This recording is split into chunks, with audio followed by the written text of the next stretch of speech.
Olá a todos, estamos no nosso último vídeo sobre o cultivo de orquídeas para o Confraria Agroecológica. E nesse vídeo vamos aprender um pouco sobre como fazer um orquidário e fazer um replante. Tudo bem? Então vem comigo. Roda a vinheta.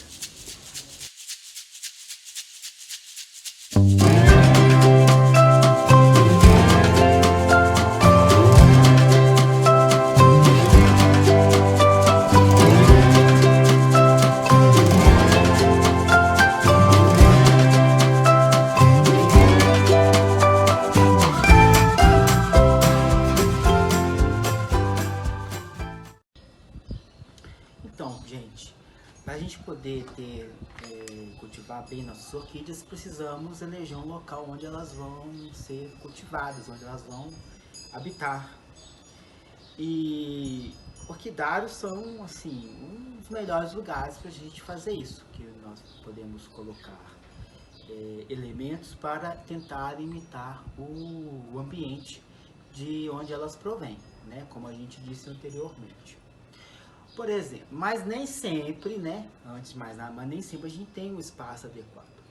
Uma varanda, um corredor também pode funcionar. Só que é necessário que a gente adapte um pouco a situação, né? Onde a gente vai cultivar nossas orquídeas, para que seja o mais benéfico possível. Infelizmente, a gente às vezes não tem um lugar adequado, né, como um sítio ou um campado, onde a gente pode cultivar as orquídeas de uma maneira mais natural. A grande realidade são casas e a mais realidade ainda apartamentos bem pequenos.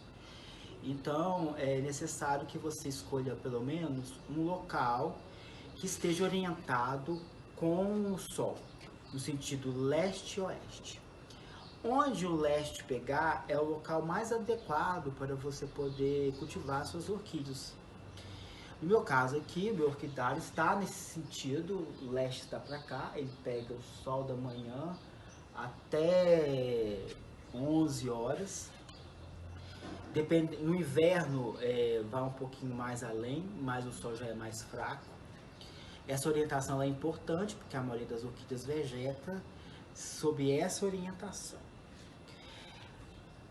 Por lá ser o leste, eu coloquei o lado de 50% do lado orientado para o leste e o lado com um sombrite duplo, para dar mais ou menos 70%, no lado oeste. E aí eu consigo ter dois nichos, né? Dois lugares diferentes onde eu possa cultivar orquídeas de necessidades diferentes. As que precisam de mais sol estão acima. A maioria está nesse nível intermediário e temos algumas que gostam de menos sol e de mais sombra, né, e mais umidade. Quanto mais próxima do chão, eu tenho mais umidade. Quanto mais alto, eu tenho menos umidade, mas eu tenho mais ventilação. E assim a gente pode distribuir as orquídeas, né, pelo orquidário sobre várias posições e ir encontrando a posição, né, o local que elas mais gostam. Como eu havia falado com vocês, a maioria das orquídeas está nessa faixa temperada, e aí eu vou dar um adentro porque há classificações diferentes de temperatura. Dentro da faixa temperada há duas subclassificações, a temperada amena e a temperada morna. A maioria das orquídeas brasileiras está na temperada morna, que fica entre mais ou menos 24 e 26 graus. Nessa faixa de temperatura. A faixa amena, ela já está abaixo dessa temperatura, está entre 20 e 24 graus. Então você pode mais ou menos ter a noção da sua temperatura média da sua casa para poder dispor as orquídeas. Se você está em um lugar mais quente, a tendência é que você deixe as orquídeas mais baixo, né, mais próximas do chão. Se você está em um lugar mais frio, você precisa suspender um pouco para poder pegar mais em radiação solar. Outra coisa, gente, o orquidário precisa ser alto. Ele tem que ter no mínimo 3,5 metros de pé direito, mas o ideal mesmo é 4. Porque você consegue dar mais ventilação, porque mesmo o sombrite sendo furadinho, ele meio que faz uma camada, então aqui dentro a ventilação é um pouco menor. Como o meu orquidário está meio que empacotado, né, porque eu tenho prédios ao lado e ele está, né, no único lugar que eu tinha para poder fazer, eu tive que optar, né, por coisas. Muitos orquidófilos cultivam suas orquídeas com um plástico agrícola para proteger as plantas da água da chuva. A água da chuva é ótima, mas como estamos na cidade, ela não vem tão purinha assim. No meu caso, eu optei em não colocar mais por causa da ventilação, porque estava ficando muito quente. Então eu resolvi retirar o plástico. Mas a gente pode tentar ver um outro tipo de colocação desse plástico para poder tentar evitar o aparecimento de fungos tipo botrites, né, que infelizmente aparece muito em tempos de chuva. Então, para o orquidário é isso, você tem que prestar atenção na ventilação, na temperatura média do seu local, na orientação solar, na proteção, sombra de 50% e de 70%, para você tentar criar vários nichos, né? Ou se você tiver numa varanda, pode ser a distância da janela, também pode servir como o sombrite. Bem, e agora nós vamos para a nossa segunda parte. Então, gente, a gente vai falar agora de uma parte que às vezes causa um pouco de receio e medo das pessoas, que é o transplante de orquídeas. Quando a gente recebe ou compra a nossa planta, a gente quer que ela floresça de novo, né? E para isso, o substrato, ele é o substrato mais novo, né? Ele é essencial para que a gente possa ter sempre orquídeas bonitas e saudáveis. Então agora a gente vai fazer um transplante para vocês. Bom, eu comprei algumas plantas pela internet e geralmente quando ela vem pela internet ela vem desenvasada, ou seja, o orquidário já faz o primeiro procedimento, que é pegar a planta, colocar, umedecer ela bastante. E aí, depois de um certo tempo, a orquídea, as raízes da orquídea começam a ficar assim, bem verdinhas. Isso significa que a planta está totalmente umidificada. Como a gente tem, né, ela está dentro do pote, a gente vai soltar ela. Como é que a gente faz? A gente vai dando pequenos amassos e vai sentindo que as raízes vão se soltando. Dessa forma a gente consegue puxar, dar umas batidinhas assim e ela solta toda. Mas vamos supor que ela ainda, né, nós acabamos de tirar e geralmente as plantas vêm com o substrato ainda colado. É necessário que a gente use uma pinça para a gente poder retirar esses excessos. A pinça é boa porque ela é bem fininha e você às vezes acessa lugares onde o substrato está bem incrustado. Ih, vizinhos. Depois de várias interrupções de vizinhos falando alto, você pega a sua pinça e vai retirando o excesso. Não precisa retirar todos não, você vai retirando o excesso. Retirou o excesso de substrato, né? A gente deixa aqui reservada essa água aqui, que ela vai ser necessária depois, né? Colocamos um potinho aqui, um pratinho aqui pra gente não ter nenhum tipo de problema. E agora nós vamos limpar a planta. O que significa isso? Então eu vou retirar toda essa palha que encobre os pseudobulbos, que ela serve para poder proteger o pseudobulbo quando ele está se formando, mas depois que ele se formou, essa já não é mais necessária. Eu só vou deixar essa palha aqui ainda porque ela não está totalmente seca, tá bom? Infelizmente as cochoninas gostam muito de ficar debaixo disso daqui, então depois que o seu pseudobulbo já se formou, você já pode retirar. Agora, com o auxílio de uma escova de dente usada, eu tenho aqui um pouquinho de água com sabão e eu vou fazer uma pequena limpeza. Voltando agora, eu já limpei a planta toda, já enxaguei, eu já tirei o sabão e já deixei ela bem limpinha. Agora nós vamos fazer a poda das raízes. Então primeiro eu vou desinfetar a ferramenta. Não dá pra ver, que a chama é muito clarinha, mas isso é muito importante, porque aí eu evito de passar qualquer patógeno para a planta e também auxilia na cicatrização, porque a tesoura, depois que ela cortar, ela já vai meio que fazer uma cauterização do ferimento, tá bom? E eu tenho dois tipos aqui de tesouras. Eu tenho a curvada, que ela vai mais profunda, é um pouco mais forte, e temos a reta também, que é muito boa, que é para cortes de raízes mais limpas. Eu vou usar só essa. Quem quiser pode usar um podão, mas o podão nesse ponto ele é um pouco difícil. Para raiz é melhor que se use a tesoura. Eu basicamente só uso tesoura, eu não uso podão mais, porque eu acho que o podão é muito grande. Então como é que eu vou cortar a tesoura? Ó, como é que eu vou cortar as raízes? Eu vou preservar as que estão verdes e as que estão amarronzadas assim e fofinhas, eu vou retirar. Deixa eu ir mais próximo para vocês verem. Então aqui, ó.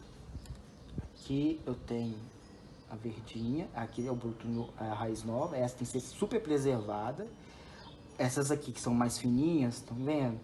Elas são fofinhas.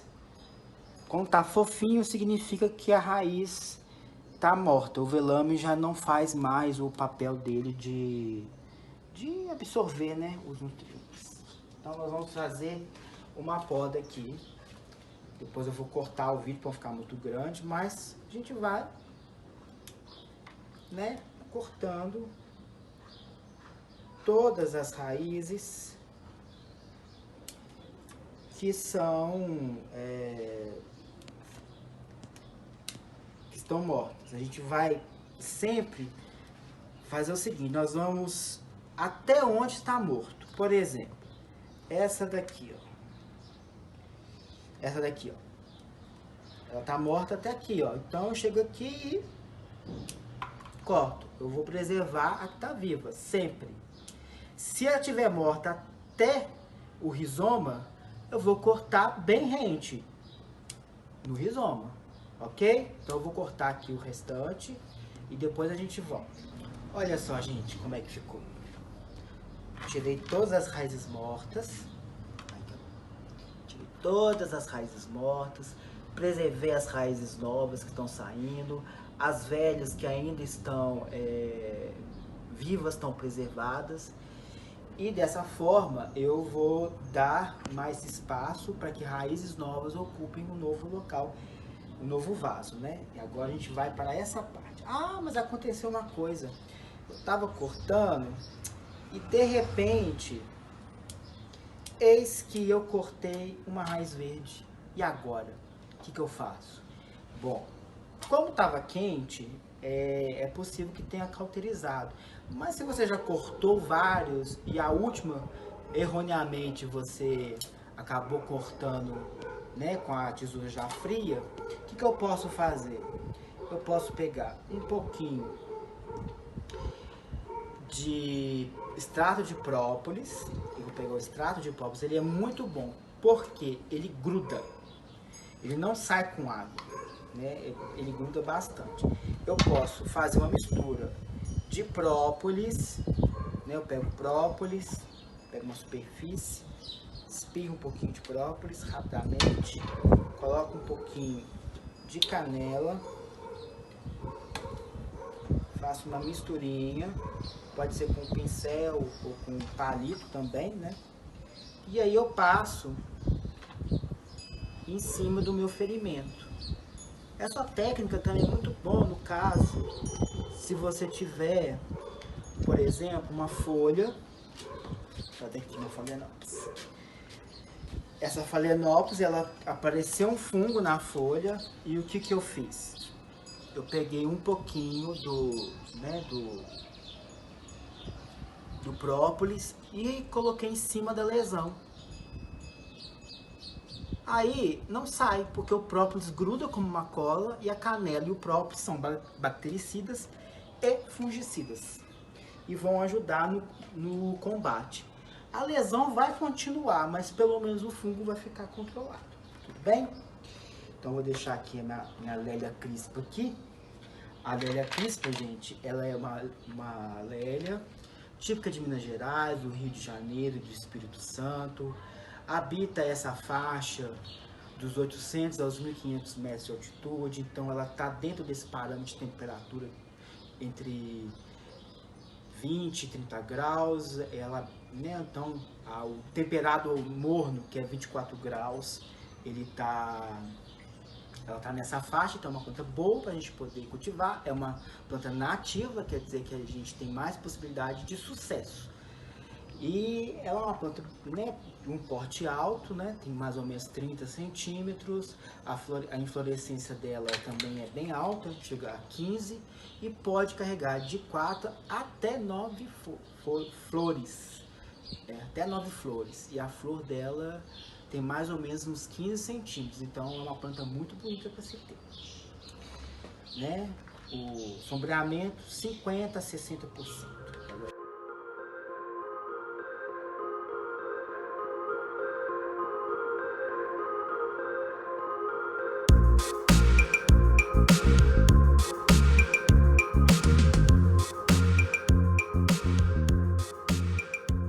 Aí o que eu vou fazer? Eu vou pegar né? Como é uma planta de hábito que habita essa faixa, ela tem um hábito rupícola às vezes, ela habita lugares de alta umidade. Então, as lélias eu prefiro que coloque em vasos de plástico.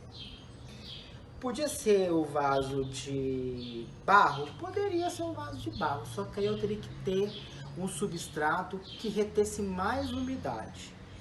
E como nós estamos fora do ambiente natural, reter muita umidade às vezes nas raízes e em vasos grandes pode acabar acarretando né, o acúmulo de algumas pragas, tipo caramujos e tatuzinhos.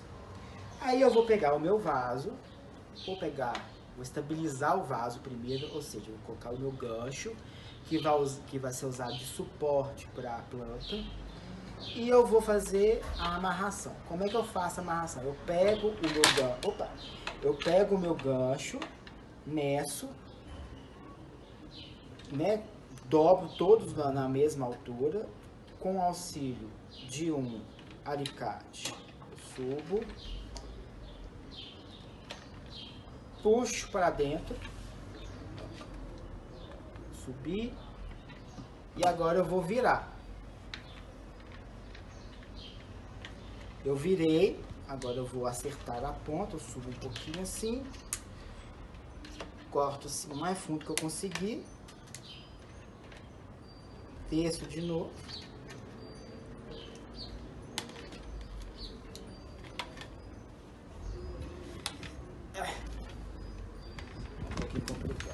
desço e aperto. E aí eu estabilizei o meu gancho no meu vaso. Agora, o que eu vou fazer? Eu vou pegar minha planta e vou olhar como é que eu vou dispor ela aqui no vaso. Como eu quero aproveitar o máximo de espaço possível, eu vou colocar a traseira, como essa aqui é uma planta simpodial, vocês lembram lá do simpodial, né?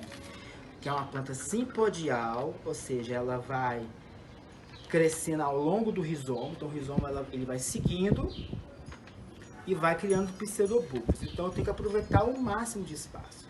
Eu vou colocar a pontinha aqui, ó, bem próximo.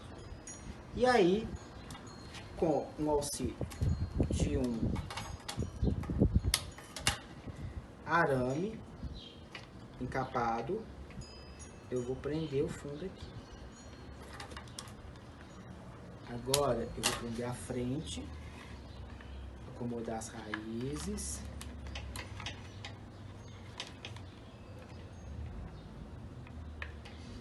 Eu vou botar mais para dentro.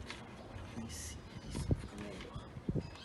E aí eu tenho mais ou menos ela estabilizada aqui para eu ir colocando o substrato.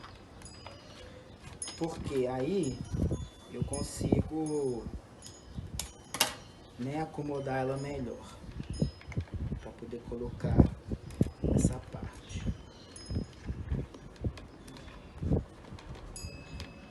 Depois que eu coloquei ela mais ou menos do tamanho, ela tá suspensa, né? Eu vou pegar o meu substrato, que aqui no caso é esse substrato aqui, que eu gosto muito dele. Ele é semi-inerte. O que significa semi-inerte? Ele tem uma parte inorgânica, que são as pedras, os cascalhos de gnais. Tem uma parte orgânica, que é a casca de macadâmia e o carvão. O carvão, ele é fungicida, ele ajuda bastante na drenagem, absorve bastante umidade, mantém a umidade por um bom tempo, só que o carvão, o vaso precisa de transplante quando tem carvão, porque o carvão, às vezes, principalmente se você usa adubo inorgânico, que é adubos vindos, né, garden, esses adubos artificiais, ele absorve muito sal, então ele fica salgado. Então, se você está usando adubação não orgânica, você precisa fazer o transplante de 2 a 3 anos no máximo, tá, do vaso. Então, é bom que você plante orquídeas com esse substrato aqui, que gostam de ser transplantadas. Agora, se você tem, por exemplo, uma celogine, um dendróbio, algumas espécies de dendróbio, temos algumas plantas que não gostam muito de serem mexidas. Você tira o carvão, planta só com a macadâmia e com a pedrinha, tá bom? Então, eu vou pegar, na descrição eu coloco o nome do substrato e onde vocês podem encontrar, tá bom? E aí eu vou colocando, gente. A primeira parte é bem assim, coloco, levanta ela aqui um pouquinho, né? Cadê a minha pinça? Com a pinça eu vou acomodando o substrato.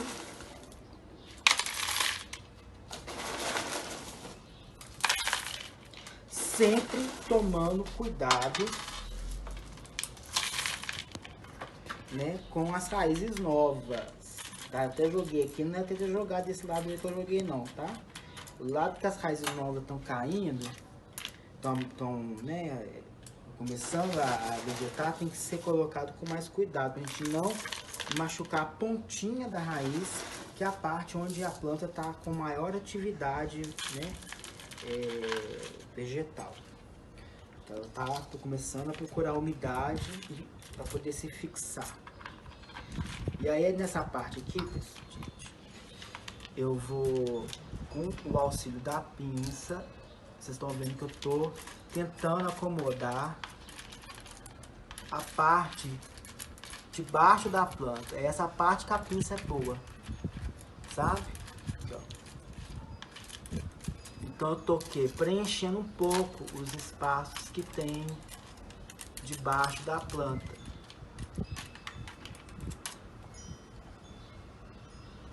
Viram? Só vou completar mais um pouquinho.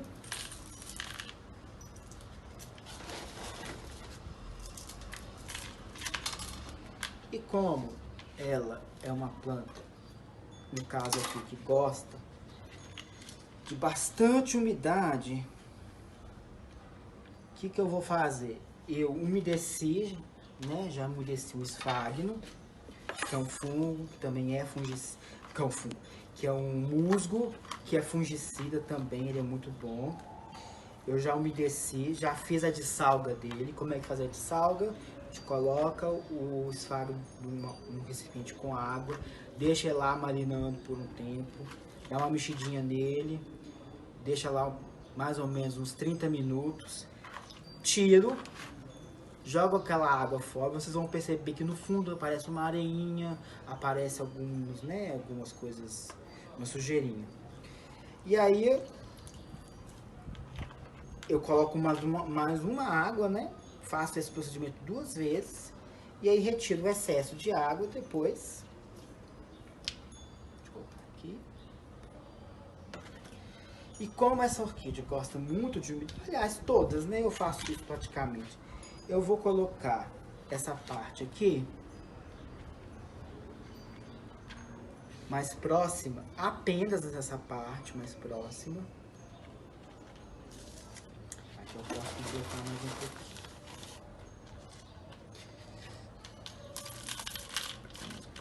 Aí, ó, o que eu fiz? Eu tô colocando próximo do rizoma, mas um pouquinho mais baixo, porque eu quero que tenha mais umidade, porque essa planta está passando por esse estresse do replante, que não deixa de ser um estresse, e ela vai precisar agora ter toda a umidade preservada para ela conseguir, né, se instalar nesse vaso novo. Então não vou colocar em tudo não. Vocês podem perceber que eu coloquei só numa parte do vaso, praticamente na metade, mais próxima da traseira, né? Eu deixei a dianteira sem esfagno. Eu deixei a dianteira sem esfagno, porque eu quero que tenha a areação aqui das raízes, né? Porque esse vaso já é de plástico, ele já segura muito umidade, mas eu ainda quero manter mais um pouco de umidade e o esfagno vai fazer esse papel. Depois que eu já plantei, basicamente eu já plantei, né? O sol tá nos pegando aqui agora. Eu vou... Bom, tá plantado. Praticamente está plantado. Eu vou deixar a etiqueta original.